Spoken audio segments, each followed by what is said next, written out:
She was always at the center of the game, center stage, the center of our family.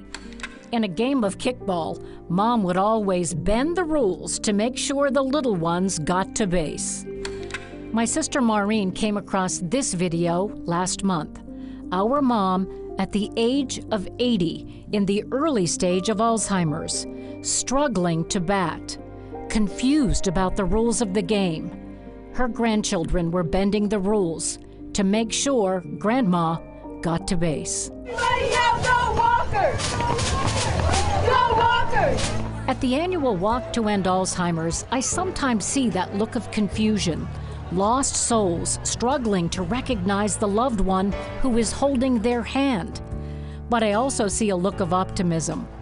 Thousands of people raising hundreds of thousands of dollars to fund cutting-edge research and the services that support nearly 250,000 Ohio families living with Alzheimer's.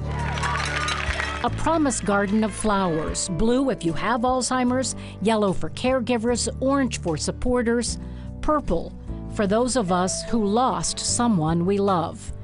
And this year, the single white flower, the flower of hope, carried by a boy who carries his grandmother in his heart.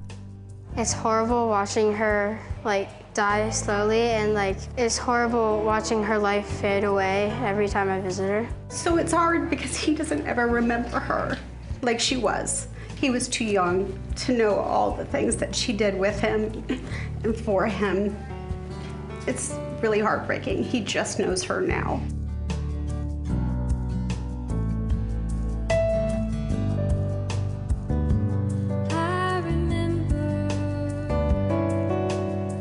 He just knows her now, unable to walk or talk or recognize the people she once loved.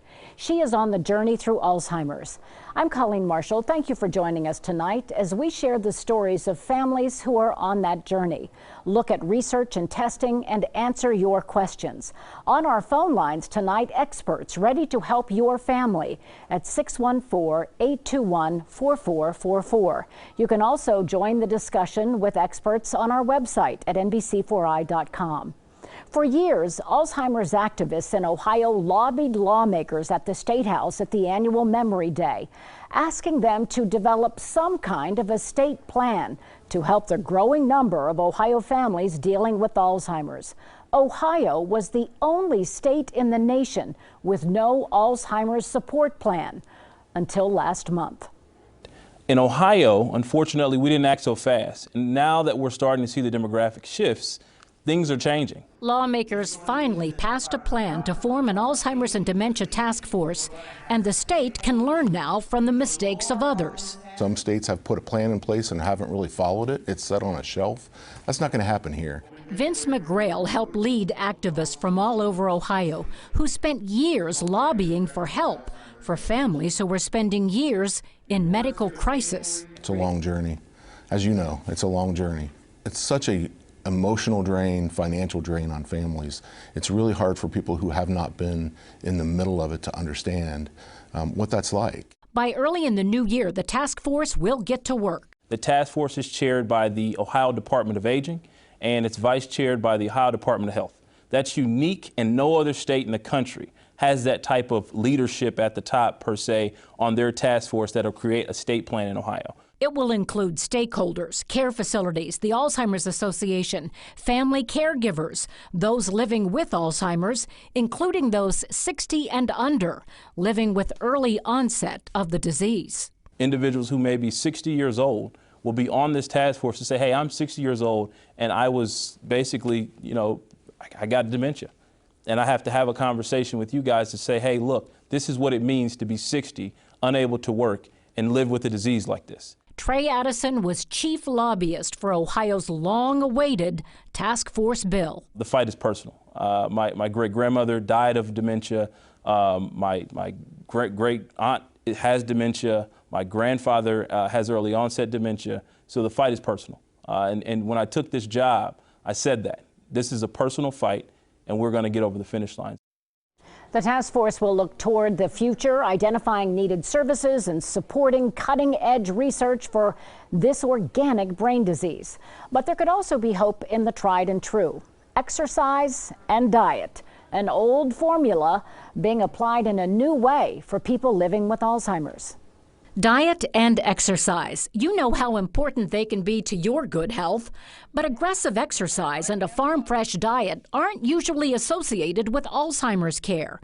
At Kemper House, it's mandatory. When you have somebody that has organ damage, and that's what dementia is damage to the brain, they're not able to compensate if they're not exercising or not eating healthy. It's a more expensive process, requiring a larger staff, more equipment, improved food storage, and pricier fresh menu items. A lot of leafy greens, berries, fruits, vegetables, a little bit of fish, poultry, and really it just stays away from processed foods, sugars, fried foods, those type of things. There's group exercise, but also targeted individual workouts. The single exercise activities are more to stimulate the mind as well as make them use their body as well to do those tasks. So you're affecting both their cognitive function and enhancing them physically as well. It's a lifestyle focus, movement and healthy foods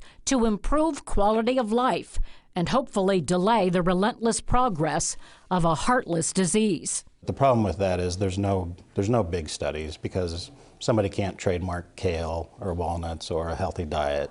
So there's no company that's going to spend a lot of money on a large study to say that this works. No large-scale studies, but there is anecdotal evidence that those living with Alzheimer's are better off when they are moving and eating well.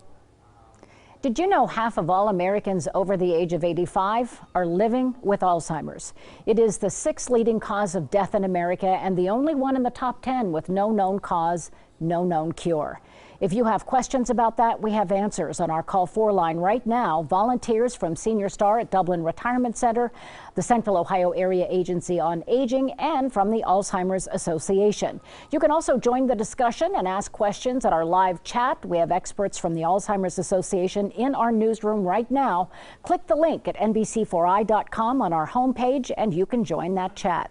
Stay with us for quite a connection as adults living with Alzheimer's share an art class with children, and they are all better off for it.